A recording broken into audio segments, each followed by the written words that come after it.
Yeah, hi everyone. It's Friday and it's about 2:30 in the afternoon and I need to be in East Midtown between 5:30 and 6. I got a test shoot with one of the top photographers in New York City. So I'm happy about that. Finally, things are getting a little bit better here, although I do need to get home and I'm starting to feel a little bit unwelcomed here in my sublease. I had a hard time sleeping last night because last night the downstairs neighbor, I actually thought I was on the first floor, but you walk up one flight of stairs and then you have my apartment, and then I guess she lives down in the basement or something. I didn't even know there were apartments down there.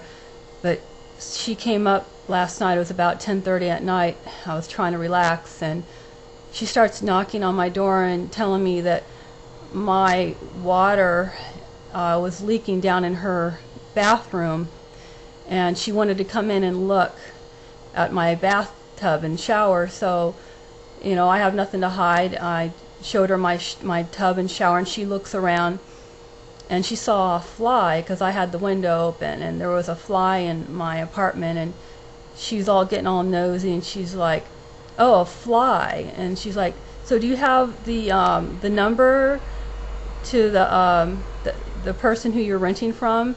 And of course I'm not going to give her the number. I'm like, "Well, no, she's in Hawaii and she'll be back Sunday and you can talk to her then, because I'm not going to be giving out numbers and stuff, and that's just stupid." So then she's like, "Well, I'm going to get a plumber out here to find out what's going on." So I'm like, "Okay, just let me know when he'll be here and I can be here." And then she starts arguing with me saying, "Well, I need to know when you're going to leave and when you're going to be here tomorrow." And I'm like, "Well, I don't need to leave tomorrow.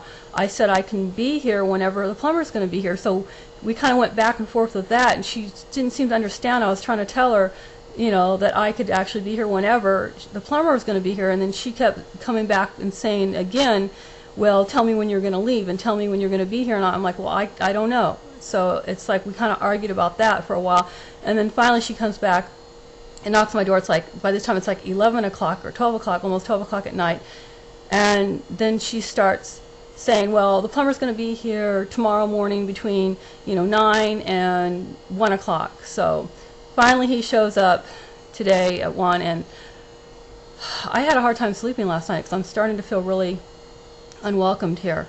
And so the plumber comes in.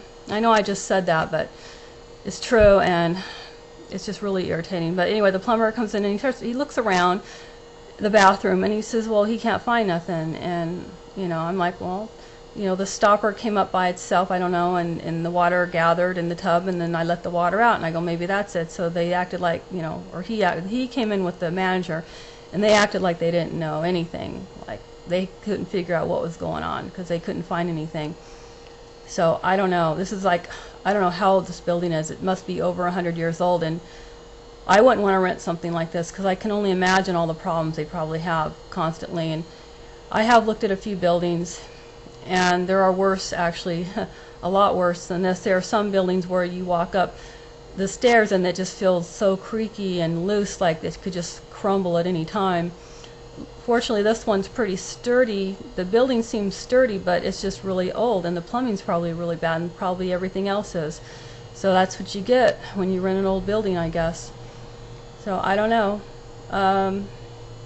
Yeah, so I just trying to forget about that, and I just want to get out of here. I don't like this place anymore. It's like, I'm not hurting anyone. I'm not doing anything. I'm quiet. I keep to myself, and yet I still have problems, and it seems like that everywhere I go. There's always like one person. It seems like no matter where I rent, there's always one person in the building that doesn't like me or wants to cause problems. It's like, I don't know, is that just for me, or I just wonder if everyone has that same problem where they always come across one person who wants to cause problems. I mean, I guess she could have been worse, but still, I think that was kind of inappropriate for her to ask, first of all, for the number. Like, I'm supposed to just like hand her a phone number of the person I rent this from. Like, what's that going to do? I don't understand. What is that going to accomplish? It's just being too, I don't know. I don't know what maybe she's going to try to say I'm doing something wrong, you know, or something. I don't trust her. And then another thing, I think it was inappropriate for her to want to come in my apartment to look at my bathroom. I think that was really stupid, but you know, I have nothing to hide, so I let her. And I don't know. So there's nothing wrong. I didn't do anything wrong. But yeah, it seems that way. No matter where I go and rent, there's always someone that's going to complain about something. It's always been like that for me. So if anyone else has ever had that problem where they have just one person in a building that is always like nosy and trying to cause problems with them, I'd be interested, because I sometimes feel like I'm the only one who ever has this problem. So I don't know what it is. Okay. Take care, everyone.